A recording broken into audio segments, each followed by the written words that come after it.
Hello दोस्तों, स्वागत है आपका मेरे YouTube चैनल बी ट्रैवलर पर। दोस्तों आज हम आपको यात्रा कराते हैं नैनीताल की। दोस्तों इस वीडियो में हमने नैनीताल के बारे में वो सब बताने का प्रयास किया है जो आप जानना चाहते हैं, जैसे कि आप नैनीताल कैसे जाएं, नैनीताल में सस्ते बजट में कहाँ ठहरें, नैनीताल में खाने पीने की क्या व्यवस्था रहेगी और नैनीताल के सभी फेमस टूरिस्ट प्लेसेस कौन कौन से हैं और आप इन सभी फेमस प्लेसेस पर कैसे घूम सकते हैं। साथ ही साथ हम आपको बताएंगे कि नैनीताल घूमने का बेस्ट टाइम कौन सा रहेगा और इस पूरी यात्रा में आपका कितना खर्चा आएगा। दोस्तों हमने इस वीडियो में इन सभी इंपॉर्टेंट क्वेश्चंस पर बात करने की कोशिश की है।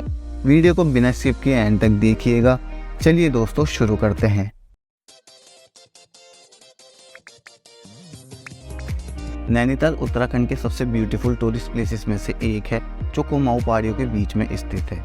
ये एक वंडरफुल माउंटेन प्लेस है जिसे एक अनोखे आकार की झील के चारों ओर बनाया गया है, जिसे हम नैनी झील के नाम से भी जानते हैं।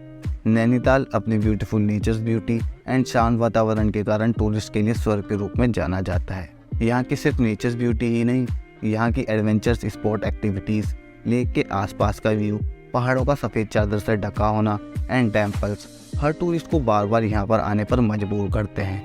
नैनीताल समुद्र तल से 1938 किलोमीटर की ऊंचाई पर स्थित है, इस वजह से यहाँ का मौसम सुहावना रहता है।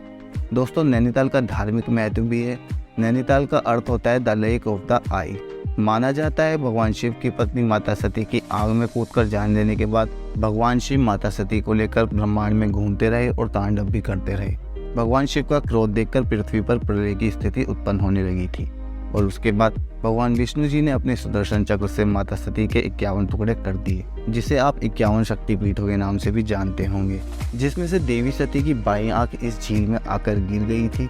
तभी से ये लेक आंख के आकार की हो गई। दोस्तों इसी वजह से इसे नैनी लेक एंड नैनीताल कहा जाता है। चलिए दोस्तों अब सबसे पहले बात करते हैं कि आप नैनीताल तक कैसे पहुंच सकते हैं। दोस्तों नैनीताल पहुंचने के लिए आपको ये 3 ऑप्शंस मिलते हैं, जैसे आप बस, ट्रेन या फ्लाइट के थ्रू नैनीताल तक पहुंच सकते हैं। अगर आप बस के थ्रू नैनीताल तक पहुंचना चाहते हैं तो आपको दिल्ली से नैनीताल तक के लिए डायरेक्ट बसेस मिल जाती हैं, जैसे government buses, AC buses and non AC Volvo buses. Delhi से नैनीताल की दूरी लगभग 350 किलोमीटर तक की है एंड आपको दिल्ली से नैनीताल पहुंचने में 8 से 9 घंटे लग जाते हैं बस से। आप दिल्ली के कश्मीरी गेट से ये बसेस ले सकते हैं। बसेस की टिकट आपको 450 रुपये से 550 रुपये तक में मिल जाती हैं। एंड अगर आप ट्रेन के माध्यम से नैनीताल तक पहुंचना चाहते हैं तो आपको काठगोदाम रेलवे स्टेशन तक आना होता है। दोस्तों नैनीताल में कोई रेलवे स्टेशन नहीं है, आपको काठगोदाम रेलवे स्टेशन तक ही ट्रेन के थ्रू आना होगा। काठगोदाम रेलवे स्टेशन तक के लिए आपको दिल्ली या कोलकाता से डायरेक्ट ट्रेन मिल जाती हैं। काठगोदाम से नैनीताल की दूरी 35 किलोमीटर की है एंड काठगोदाम पहुंचने के बाद काठगोदाम से नैनीताल तक के लिए आपको बसेस मिल जाएंगी जो आपसे 80 रुपये पर पर्सन का चार्ज लेंगी, या फिर शेयरिंग टैक्सी के थ्रू आप आ सकते हैं जो आपसे 120 रुपये पर पर्सन लेते हैं। एंड आप पूरी टैक्सी की बुकिंग करके आना चाहते हैं तो आपको 500 रुपये से 600 रुपये तक में पूरी टैक्सी की बुकिंग हो जाती है, जो आपको नैनीताल तक ड्रॉप कर देते हैं। एंड अगर आप फ्लाइट के थ्रू नैनीताल तक पहुंचना चाहते हैं तो उसके लिए आपको पंतनगर एयरपोर्ट तक आना होगा। अगर आपके शहर से पंतनगर तक के लिए फ्लाइट की डायरेक्ट कनेक्टिविटी है तो आप आ सकते हैं, अदरवाइज आपको दिल्ली से पंतनगर एयरपोर्ट तक के लिए डायरेक्ट फ्लाइट मिल जाएंगी, या फिर आप दिल्ली पहुंचकर बसेस के थ्रू नैनीताल तक पहुंच सकते हैं। एंड अगर आप नैनीताल के आसपास में ही रहते हैं तो आप यहां पर अपने व्हीकल से भी आ सकते हैं। चलिए दोस्तों नैनीताल पहुंचने के बाद अब बात कर लेते हैं कि आप नैनीताल में कहां और कितने बजट में ठहर सकते हैं। आप मॉल रोड या नैनी लेक के पास में ठहर सकते हैं। यहाँ आपको बजटेड होटल से लेकर कॉटेजेस तक मिल जाएंगे। यहाँ पर आपको 1000 रुपये से लेकर 5000 रुपये तक में होटल मिल जाते हैं। आप अपने बजट के हिसाब से यहाँ पर होटल लेकर ठहर सकते हैं। दोस्तों अगर बात करें कि नैनीताल में खाने पीने की क्या व्यवस्था रहेगी, तो दोस्तों आपको नैनीताल में हर तरह का फूड ईजिली मिल जाता है, चाहे वह नॉन वेज हो या वेज। भोजन की व्यवस्था आपको आपके होटल्स में ही हो जाती है, या फिर आपको नैनीताल में हर जगह रेस्टोरेंट, होटल, भोजनालय और स्ट्रीट फूड इजीली मिल जाएंगे। यहाँ पर आपको एक नॉर्मल थाली की कॉस्ट 100 रुपये से 120 रुपये तक की आती है। चलिए दोस्तों अब आपको डे बाय डे बताते हैं कि आप नैनीताल में कहाँ कहाँ घूम सकते हैं और कैसे। डे 1 में आप सबसे पहले नैना देवी टेम्पल में जाकर अपनी यात्रा की शुरुआत कर सकते हैं। नैना देवी टेम्पल पूरे भारत में स्थित 51 शक्तिपीठों में से एक है। नैना देवी मंदिर एक पवित्र स्थान है जो नैनी लेक के पास में ही स्थित है। जैसे कि मैंने बताया था कि देवी सती की आग को समर्पित है ये मंदिर। यहाँ भारत के हर हिस्से से भक्त आते हैं। यहाँ आकर आपको काफ़ी अच्छा महसूस होगा, आपको यहाँ पर ज़रूर जाना चाहिए एंड उसके बाद आप नैनी लेक के लिए जा सकते हैं। नैनी लेक सिर्फ नैनीताल का ही नहीं बल्कि भारत के सबसे फेमस एंड ब्यूटीफुल लेक्स में से एक है। ये एक आंख के आकार की लेक है जो आपको काफी खूबसूरत दृश्य प्रदान करती है। यहाँ पर सनराइज एंड सनसेट के समय काफी देखने लायक दृश्य रहता है। यहाँ पर आप बोटिंग करके इस लेक की खूबसूरती का आनंद ले सकते हैं। अगर आप बोटिंग से आधे चक्कर का टूर करते हैं तो आपको 180 रुपये तक की टिकट लेनी होती है, एंड अगर आप पूरे चक्कर का टूर लेंगे तो आपको 210 रुपये तक की टिकट लेनी होगी। ध्यान रखिएगा, एक नाव में सिर्फ ज़्यादा से ज़्यादा 3 लोग ही बैठ सकते हैं। एंड उसके बाद आप नैना पीक के लिए जा सकते हैं। नैना पीक को चाइना पीक भी कहा जाता है। नैना पीक समुद्र तल से 2611 मीटर की ऊंचाई पर स्थित है। ये नैनीताल से 6 किलोमीटर की दूरी पर है। अगर आप ट्रैकिंग करने के शौकीन हैं तो आप यहाँ पर ज़रूर जाएं। इस पीक से आपको हिमालय की चोटियों की खूबसूरत दृश्य एंड नैनीताल का खूबसूरत दृश्य, जिसे बर्ड्स आई व्यू भी कहा जाता है, देखने को मिलेगा, जो आपकी ट्रिप को और भी यादगार बना देगा। उसके बाद आप गोलू देवता टेम्पल के लिए भी जा सकते हैं, जो कि घंटे वाले मंदिर के नाम से भी काफ़ी प्रसिद्ध है। ये मॉल रोड से लगभग 2 किलोमीटर की दूरी पर है। ये काफ़ी प्रसिद्ध मंदिर है। ये मंदिर उत्तराखंड का फेमस मंदिर है, जहाँ श्रद्धालु अपनी मन्नत मांगने के लिए अपनी विशेष एक चिट्ठी में लिखकर जाते हैं। इस मंदिर को विवाह मूवी में भी दिखाया गया है। आप भी यहाँ पर ज़रूर आ सकते हैं, आपको यहाँ पर आकर काफ़ी अच्छा लगेगा। एंड उसके बाद आप शाम के समय मॉल रोड पर घूम सकते हैं और यहाँ की ब्यूटीफुल वॉक का आनंद ले सकते हैं।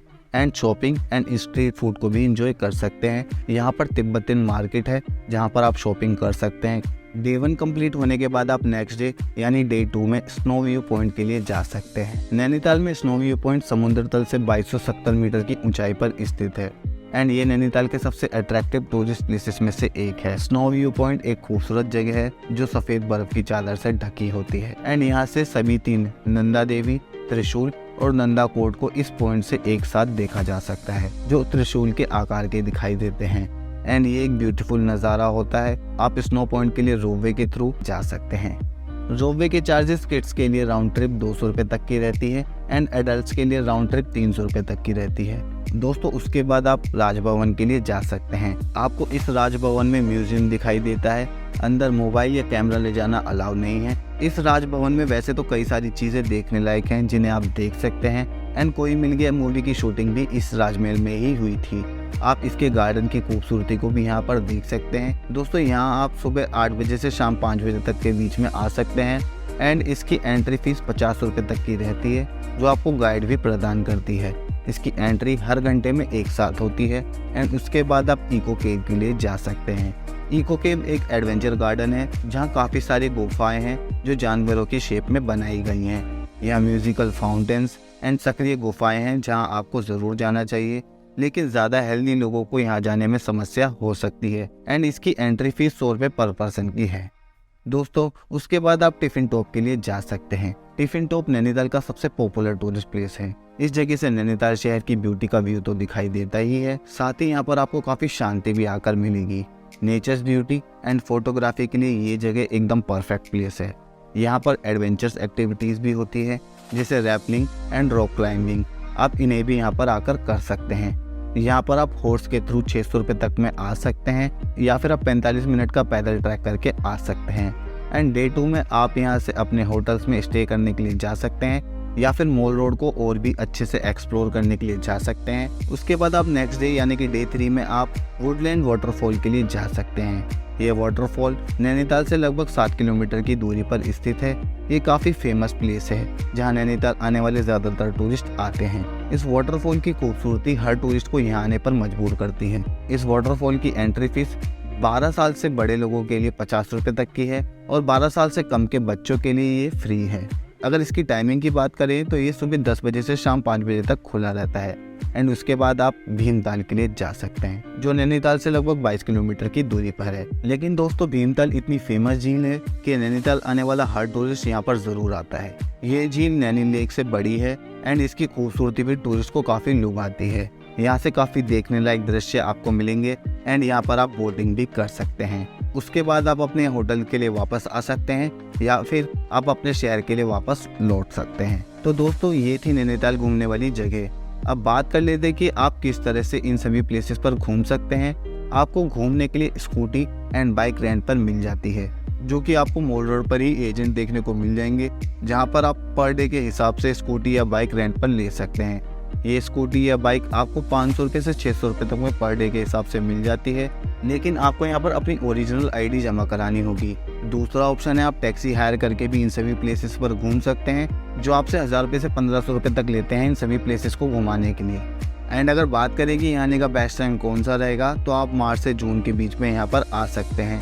ये पीक सीज़न रहता है, जिसकी वजह से टूरिस्ट यहाँ पर इस समय ज़्यादा आते हैं। एंड गर्मियों की छुट्टियाँ भी इसी समय पड़ती हैं, जिसकी वजह से यहाँ पर थोड़ी वेकेशंस के टाइम पर भीड़ रहती है। एंड अगर आप भी भीड़ के समय नहीं आना चाहते, तो आप अक्टूबर से दिसंबर तक के बीच में यहाँ पर आ सकते हैं। यहाँ पर आप अच्छे से एंजॉय कर सकेंगे और आपको यहाँ पर आकर काफ़ी शांति भी मिलेगी। दोस्तों, अगर बात करें कि इस पूरी ट्रिप में एक पर्सन का कितना खर्चा आएगा, तो एक पर्सन का खर्चा 6000 रुपये से लेकर 7000 रुपये तक का आएगा इस पूरी ट्रिप को कंप्लीट करने में। लेकिन दोस्तों ध्यान रखिएगा, इसमें सिर्फ बजटेड होटल्स में ठहरने एंड नैनीताल पहुंचने के बाद का खर्चा इंक्लूड है। आई होप मैंने नैनीताल ट्रिप से जुड़े सभी क्वेश्चंस पर बात की होगी। अगर फिर भी कोई क्वेश्चन इस वीडियो में मुझसे छूट गया है, तो इस ट्रिप से जुड़ा हुआ कोई भी क्वेश्चन आप मुझसे कमेंट करके पूछ सकते हैं, या फिर आप हमें फेसबुक या इंस्टाग्राम पर मैसेज करके भी पूछ सकते हैं। हम आपको वहाँ भी इसी तरह की जानकारी देते रहते हैं। आई होप आपको मेरी ये वीडियो पसंद आई होगी। अगर आपको मेरी ये वीडियो पसंद आई हो तो वीडियो को लाइक ज़रूर करें। दोस्तों, आपके वीडियो को लाइक करने से मुझे इसी तरह की और भी वीडियोस बनाने के लिए मोटिवेशन मिलता है, और आप मेरी इस वीडियो को अपने दोस्तों और परिवार के साथ ज़्यादा से ज़्यादा शेयर करें। अगर चैनल पर नए हैं तो चैनल को सब्सक्राइब कर लें और बेल आइकन को प्रेस ज़रूर करें, ताकि इसी तरह की और भी वीडियोस आप सबसे पहले देख सकें। अगर आप उत्तराखंड के बारे में और भी जानना चाहते हैं या फिर मनाली के बारे में जानना चाहते हैं, तो आप इन वीडियोज़ को देख सकते हैं। Thank you so much. जय हिंद।